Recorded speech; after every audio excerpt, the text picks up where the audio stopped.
A candid hotel room recollection. Yeah, check these. Pretty good.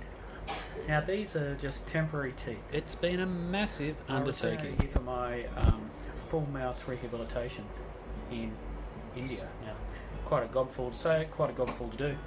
It has involved 6 implants, a bone graft. Taken over 15 months to get to this stage now. When they put in the first bone graft, I only had 1 millimetre of bone where they wanted to put an implant. Pretty impossible. So what the dentist recommended was, first of all, you have to have bone before you can put an implant in there, and you have to allow your body to actually accept that bone, and for the bone to the bone graft to knit with the existing bone. I'm really glad that I took the time to do it. When I came back, I'd gone from 1 millimetre of bone that had achieved 14 millimetres of bone. Pretty impressive and super hard. It was quite difficult for them to drill into it. It seemed harder recalling the drilling. It seemed harder drilling into the bone graft than it did actually drilling into the original bone. And in the end, they were able to put a larger diameter implant there. So yeah, so I started off with that kind of a procedure being done, gave that the time it needed, gave it a year. Come back and literally begun on Monday. They exposed all the implants, put the abutments in there. That was pretty painful, to be honest.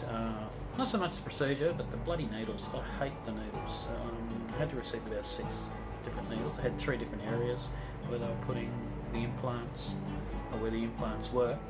And these had to be exposed so that they could put the abutment piece in there. And the abutment is what the actual new teeth attach to. So if you don't put them in there, it has to be done.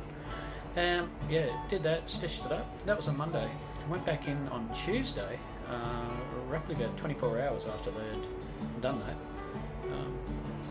And to be honest, after the needles, after that the anaesthesia had subsided, I didn't really have dramatic pain. I was given some paracetamol-based tablets as painkillers. I took one for the sleeping, took one directly after it, didn't have any swelling or anything like that.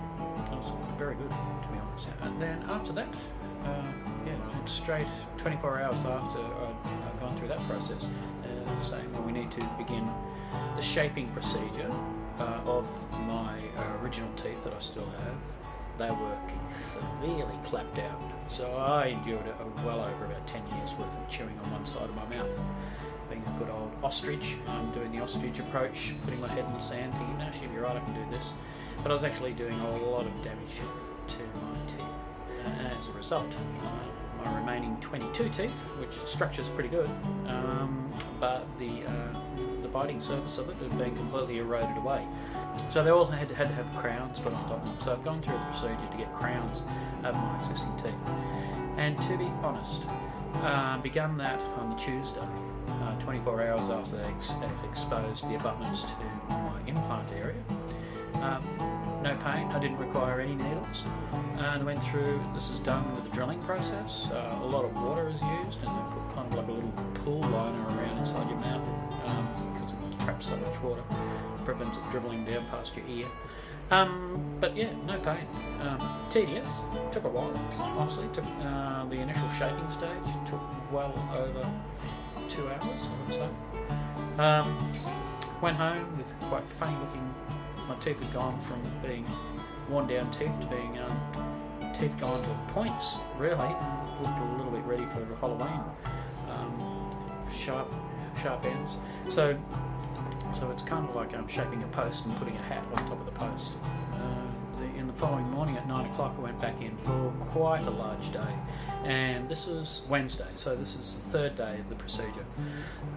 Went back in, began the process on 10 o'clock that morning, and all done and dusted by about 4:30 in the afternoon. Once again, no needles, very precise procedure, painless, very expert.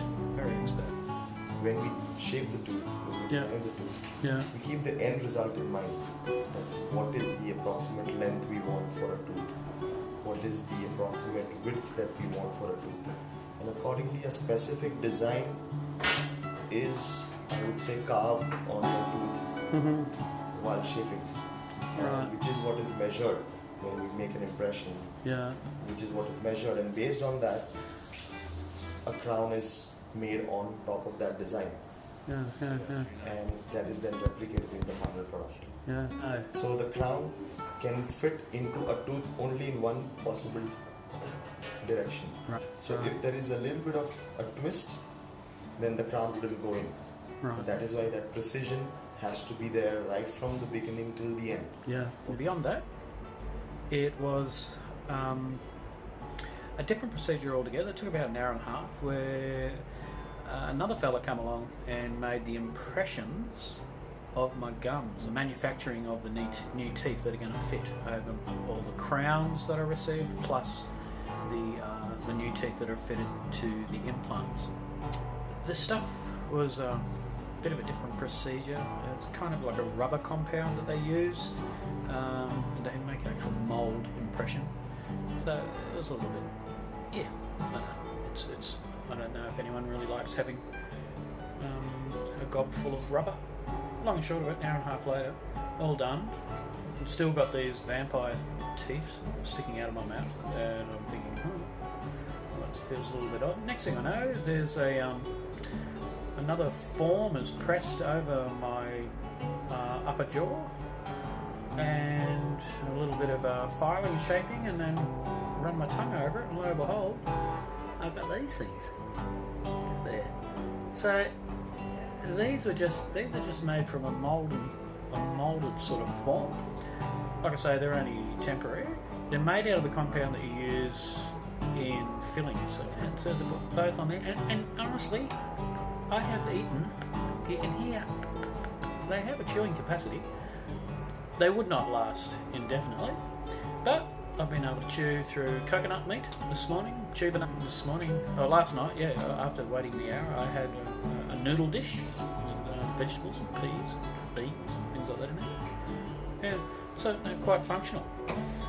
So I think, like going to the dentist, no one really likes it, but we're all a little bit, it's a bit of a mystery bag, really. You don't get a lot of information about it. So the purpose of what I'm doing with this is showing a real life example of having it done. To really go for it. But you do hear horror stories about people going overseas for treatments.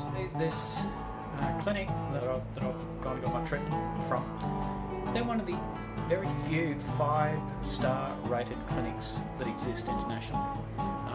There are a lot of different ones out there, and really research your options before you go through.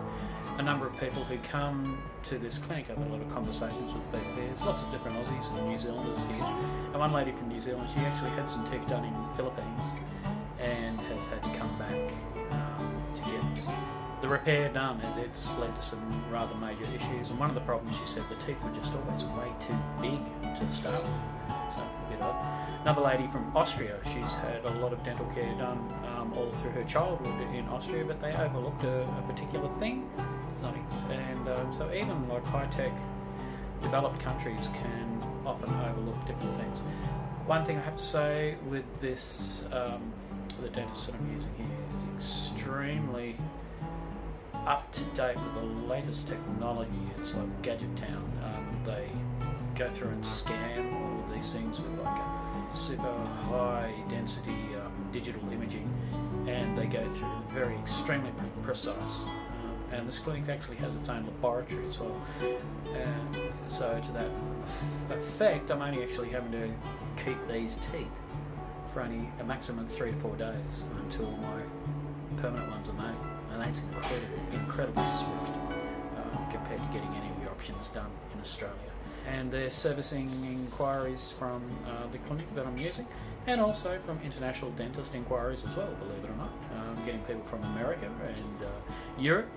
Dentists asking, oh yes, here is my patient's file, and please zip up what I need to put this crown on. So yeah, that's a question we're asking a dentist. Where's the fabrication being done for my dental ingredients? And why on earth am I paying top dollar for something that's been made in a country that's in a developing world?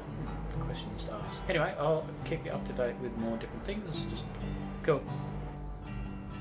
If you'd like to know more about the clinic that I use, click the link in the description section of my channel on YouTube, www.australasiandentaltourist.com.au.